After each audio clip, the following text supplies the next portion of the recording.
What is going on, guys? It's Noodle House here, and welcome back to Chaos Child. After the last episode, which was very strange, we're now finally going to see the real version. I was trying too hard to escape from reality. If I was imagining Kurusu in a situation like that, I must be under more stress than I thought.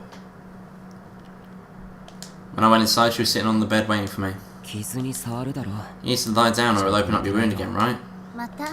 I heard you had to go down to the police station again. Kurusu cut me off. Her voice was calm and level. Normally, this would have been relief, but in Kurusu's case, it just made me feel more scared. That's correct, isn't it? Who told you about that? It doesn't matter, does it? Anyway, it's true. Well, Kawahara must have told her. Damn it. Why'd I have to tell Kurusu of all people? I know I was in for another lecture. And I'd be lucky if it was just a lecture. If it was anything worse.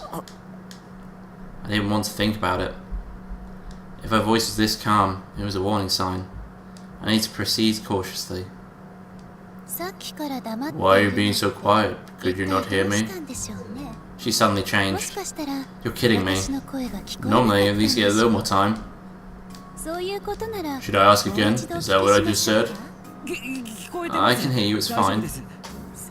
I see, then why didn't you say anything? I'm sorry. Well, it doesn't matter, so? Yes, what you said is true. Oh, but it's not my fault. There was a murder, and there was nothing I could do about it. You know what happened with Watabe, right? I tried to stop my voice from shaking as I told her everything that happened that day. So you see, the reason we had to go to the police station was that we were key witnesses. There was no other reason, really.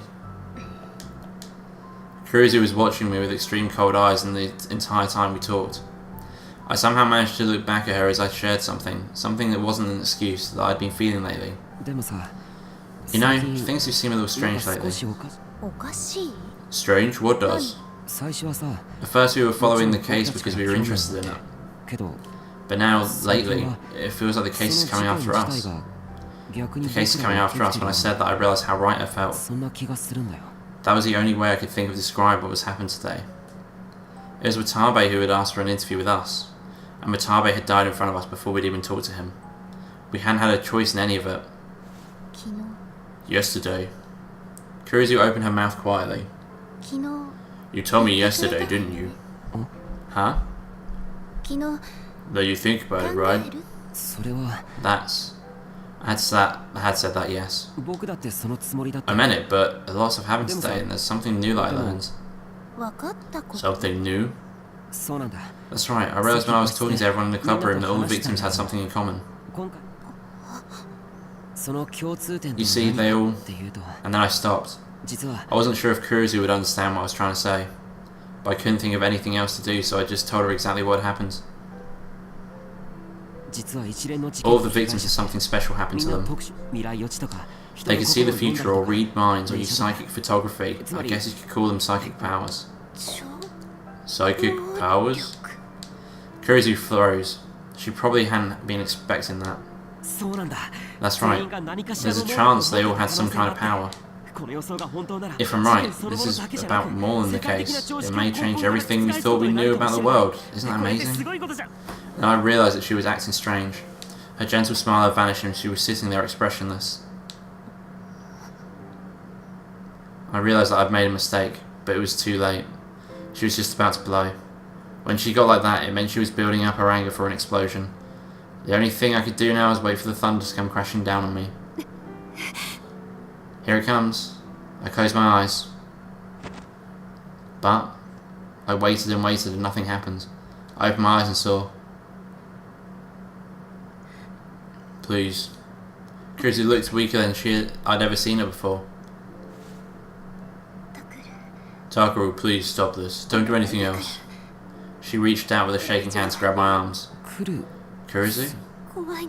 I'm scared, Huh? When I think about what could happen if you keep getting involved in this, and then something does happen, I just don't know what to do, I'm so scared. You know what it feels like too, don't you? To lose something you care about. I don't want to lose my family again. I don't want to lose the people I care about. So please, Takuru, just give up on the case, please. Kurusu seemed so weak, like she was about to cry. I was shocked. I never thought she'd let me see her like this. Oh, so that's it. I still don't understand how much I've been making Kurusu worry. Her hands gripped me harder, as if she was trying to stop me, as if she was clinging to me. A gasp of pain slipped from my mouth. Maybe her wound had opened again, but she kept on clinging to me tightly. She held me and wouldn't let me go. I was a fool. I was such a fool. I'd gone cocky just because I'd learned something new, and forgotten how much that would hurt the people close to me. I'm sorry. I'm sorry, I'm really sorry. I didn't realise I'd worried you so much, Takuru, then... But... I removed Kurusu's hands as gently as I could. What? There's one thing I need to do. Just let me do this one thing. Is it that important? Yeah. More important than your family? Probably just as important. Just as important? What is that? I need to get my phone back. My phone was stolen that night. Now it's in the hands of a mysterious girl who was either connected to the killer or maybe the killer herself. I didn't know.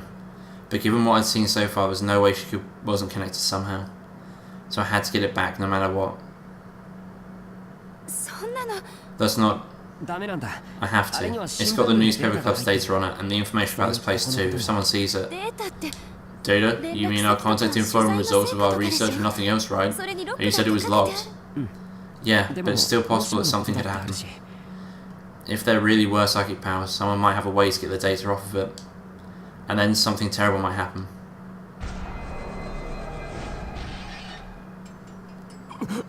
Huh? Suddenly the lights went off and the room was plunged into darkness. The darkness was so sudden that my eyes didn't have time to readjust. I could barely see anything. Kurusu, what's wrong? But even though she was right in front of me a second ago, she didn't answer. There was only silent darkness. Kurusu, answer me. Where did you go? No, Kurusu isn't here. I killed her already. What? Suddenly a voice came from the darkness. I turned towards it and I saw a small shadow standing there. Takuru Miyashiro, right? Who are you? A silly question. If I got involved, you wouldn't have to die. Huh? Her hands were filled with knives. The silver blades shone a bloody crimson light. No, it wasn't just light that looked like blood. It was the liquid dropping from it that looked just like... No, that's not it. That's blood. That's real blood. That's right. It's blood. I told you. I killed Nono Kurusu. The girl with the knives pointed to a corner in the darkness and grinned. I saw the silhouette of something that looked like a head. It was rolling on the ground. Oh, fucking hell, Jesus. Why? Why is this happening? Kurusu. Kurusu! It is too late for regrets. Takuru Miyashiro, this is all your fault. She smiled and started to walk towards me. Run, Yui, Yuto, Dad! I screamed out into the hallway. There was no answer. I heard nobody call back to me. Oh, it's useless. Your little sister, your brother, your dad. I killed them all. Huh? Huh? You're all that's left. Now die.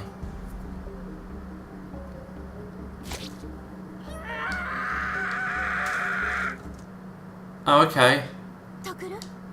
Takuru was wrong. Takuru. Okay, so she didn't die. Okay, that's, I mean, cool. Yeah, this game's nice, isn't it? It's a pleasant game. Fucking hell. Huh? I suddenly found myself back in Kurusu's room. She was reaching a hand out towards me, concerned. She'd been stabbed because of me, but she wasn't dead, she was alive. It was just a delusion. I wiped the sweat off my forehead and told Kurusu over and over again it was just fine. But that delusion was... If I wasn't careful, it might become real. The data on the smartphone was too dangerous. Of course, that wasn't the only reason I wanted it back. Because it had... the picture. The picture we'd taken together. I hadn't told Kurusu I never would, but that was my one precious memory.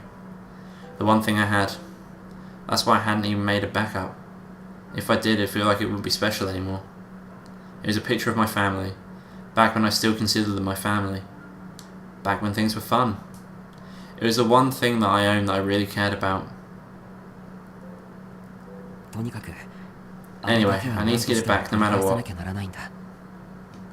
I gripped Kurisu's hand softly for a second and headed for the door. Taku. She tried to get up from the bed, buckled over from the pain. I wanted to run back and help her.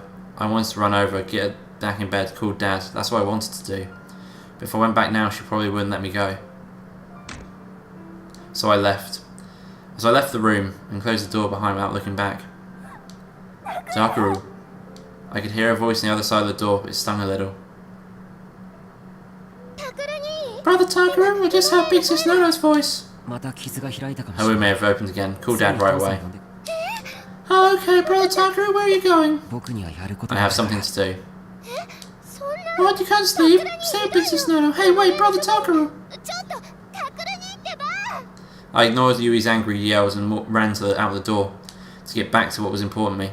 Back what was important to me, even. Fuck me, words are hard. Can't talk tonight. I had to go back there, to the AH Tokyo General Hospital. October 10th, 2015, Saturday. Kurisu stared silently at the closed door. Her heart was filled with regret. That R is now a W. She should have tried harder to stop him. She should have ignored the wound in the stomach and clung to him harder. Fortunately, the wound didn't seem to have opened. In that instant, her father Sakuma's voice had come back to her. If you push yourself too hard, that wound opens again. It might leave a scar. His words had stopped her. And Takuru Miyashiro had left. In the end, maybe she only cared about herself. That was true, she didn't want to lose her family. But... no. Don't go near that hospital. She picked up the smartphone that had fallen to the floor when she stumbled out of bed. She opened the screen with trembling hands. On the screen was...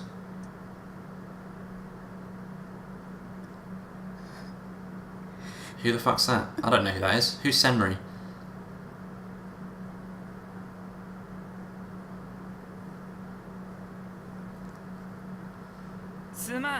Sorry I'm late.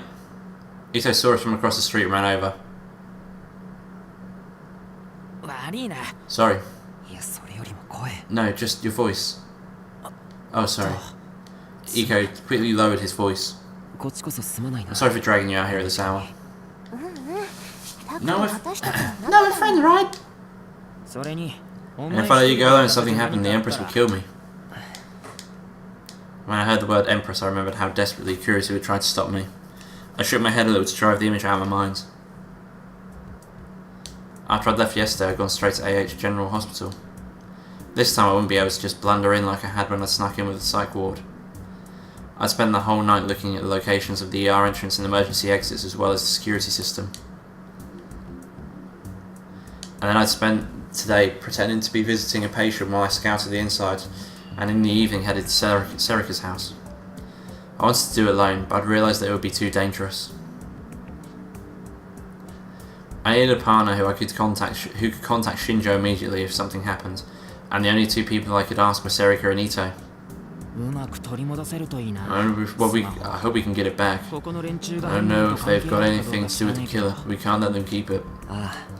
Yeah, we've got that weird message too.